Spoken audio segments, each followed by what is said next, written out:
श्री राम बोलो जय श्री राम, जय श्री राम बोलो जय जय राम, जय श्री राम बोलो जय श्री राम, जय श्री राम बोलो जय श्री राम, जय श्री राम बोलो जय श्री राम।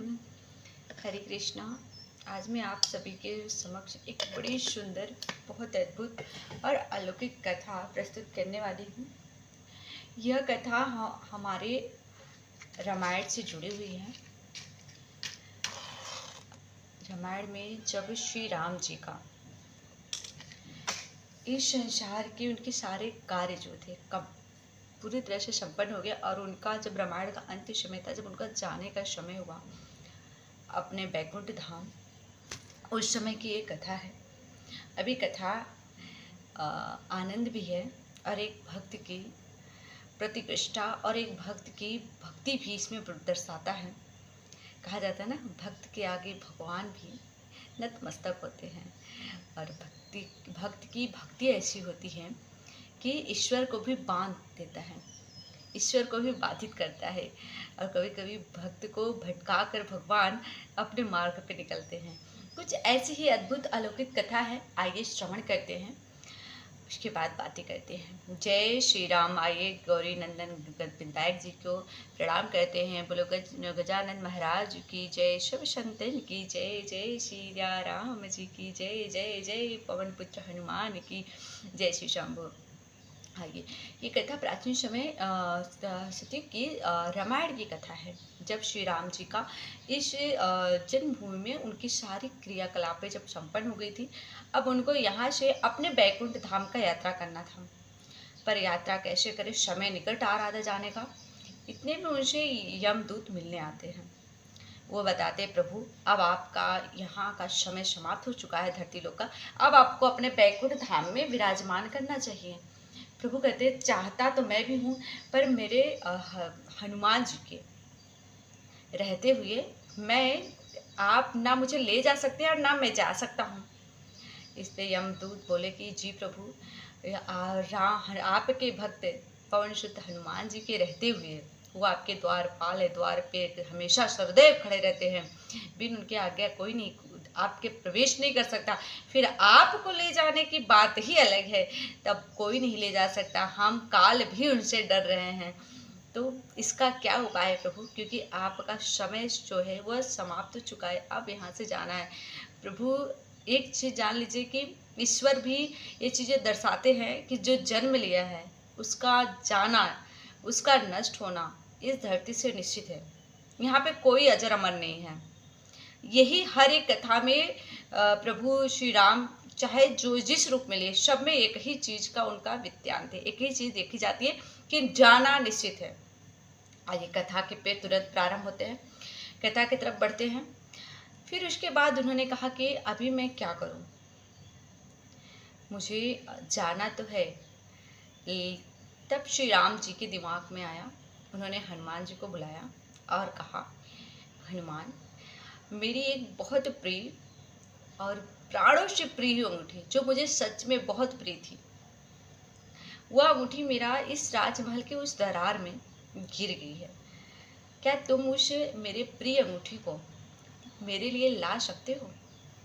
क्योंकि वह अंगूठी मुझे अत्यंत प्रिय है, बहुत ज़्यादा मैं उस अंगूठी करीब रहता हूँ, क्योंकि वह अंगूठी मुझे बहुत सुख लाता है और उस अंगूठी मेरा आनंद है, मुझे बहुत प्रिय भी है।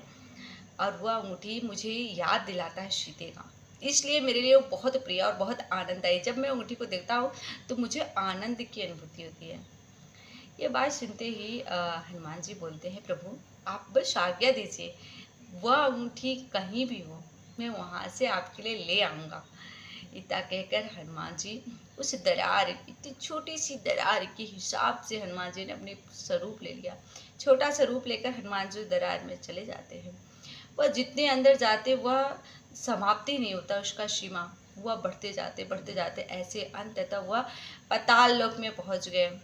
पाताल लोक में पहुँचे तो वहाँ देवकी को देखे। उन्होंने उनको कहा, क्या आपने मेरे प्रभु श्री राम जी का अंगूठी देखा है क्या? शैव देवकी ने बोला कि जी बिल्कुल देखे हैं पवन सुत हनुमान जी, मैं आपके प्रभु श्री राम का अंगूठी, आइए मैं आपको ले चलता हूँ जहाँ आपके प्रभु श्री राम का अंगूठी है। ऐसा कहकर देवकी लेकर जाते हैं। वहाँ ले जाते तो एक बहुत सुंदर सा महल होता है, जिसके दरवाजे खोलते तो देखते एक कमरे में वैसी अंगूठी ढेर सारी पूरे कमरे में भरी पड़ी थी। पहले हनुमान जी तो धैर्यपूर्वक देखते हैं, फिर उसके बाद वो एक अंगूठी उठाते हैं, उनको लगता है अरे यही अंगूठी है और असली तो यही लग रहा है। और सच में वहाँ पे जितनी सारी पूरी जो घर था, जो वह रूम था, पूरी अंगूठी सोने की अंगूठी से भरी पड़ी थी। एक उठाया, उन्होंने लगा कि यही मेरे प्रभु श्री राम का अंगूठी है, फिर दूसरा उठाया तो ये भी उन्हीं का है।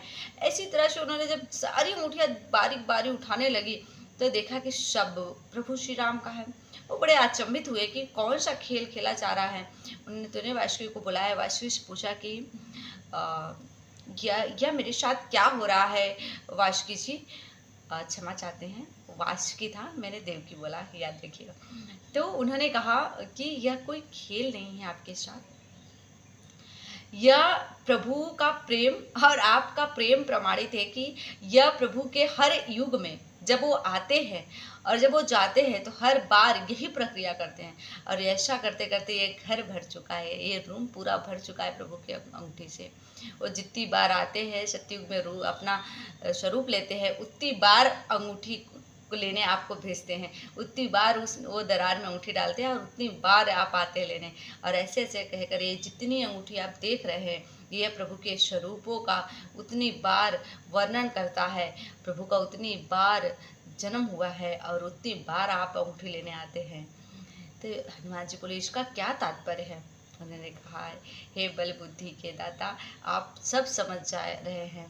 इसका यह तात्पर्य हुआ कि अब प्रभु का अब जीवन काल समाप्त हो चुका है, अब वो अपने धाम वैकुंठ जाने के लिए तैयार हो चुके हैं, पर आपके उपस्थिति में प्रभु श्री राम जा नहीं पा रहे थे और आप जाने नहीं देते। इसी वजह से प्रभु हर युग में आपको यह अंगूठी लेने भेजते हैं और वो अपने वैकुंठ धाम के लिए निकल जाते हैं। जब यह बात हनुमान को पता चलती तो आंखों में अश्रु लेके, होठों पे जय श्री राम कर लेकर और मन में एक शांत भाव से वह सारी अंगूठियों को उठाते हैं, गले लगाते हैं और बार बार निहारते हैं। और वो क्या कहते हैं, जय श्री राम, जय जय श्री राम, जय श्री राम बोलो जय जय राम, मेरे प्यारे प्रभु श्री राम, जय श्री राम बोलो जय श्री राम। वो अंगूठी को उठाते हुए, भाव विभोर होते हुए, आंखों से अश्रु को धारा बहते हुए राम गुण गाते रहते हैं। और जब इधर प्रभु का आग जाने का तैयारी होती है, वह अपने बैकुंठ धाम के लिए निकल जाते हैं और प्रभु बैकुंठ धाम पहुंच जाते हैं।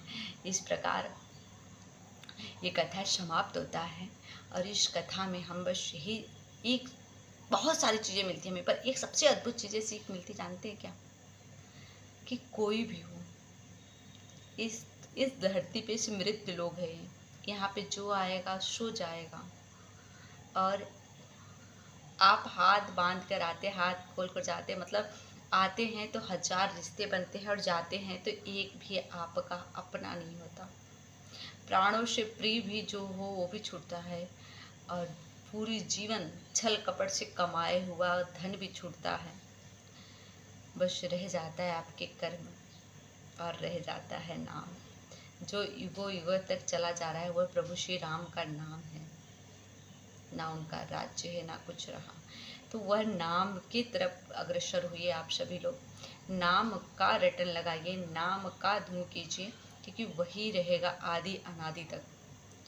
बाकी ये सृष्टि के अंत में ना कुछ रहा है ना रहेगा। आज जहाँ हम हैं वहाँ कल कोई रहेगा, परसों फिर कोई और आएगा, किसी का निश्चित पता नहीं है।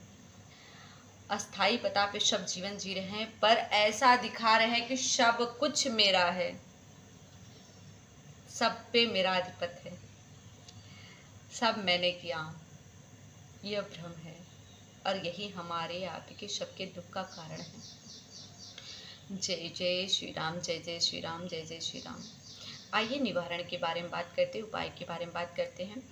आज मंगलवार है, जैसे कि कहा जाता है कि प्रभु का नाम लेने मात्र से भूत पिशाच निकट नहीं आवे, जो महावीर नाम दावे। तो जो प्रभु हनुमान जी का नाम जपता है उसे कोई समस्या नहीं होती, भूत पिशाच भी निकट नहीं आता है ना। तो यदि आपके जीवन में कहते हैं ना, बहुत लोगों को ऐसा होता है कि स्वप्न में डर जाते हैं, सोते सोते ऐसे चूक से जाते हैं। कभी कभी क्या होता है कि डर सा लगता है, बहुत लोगों के साथ होता है।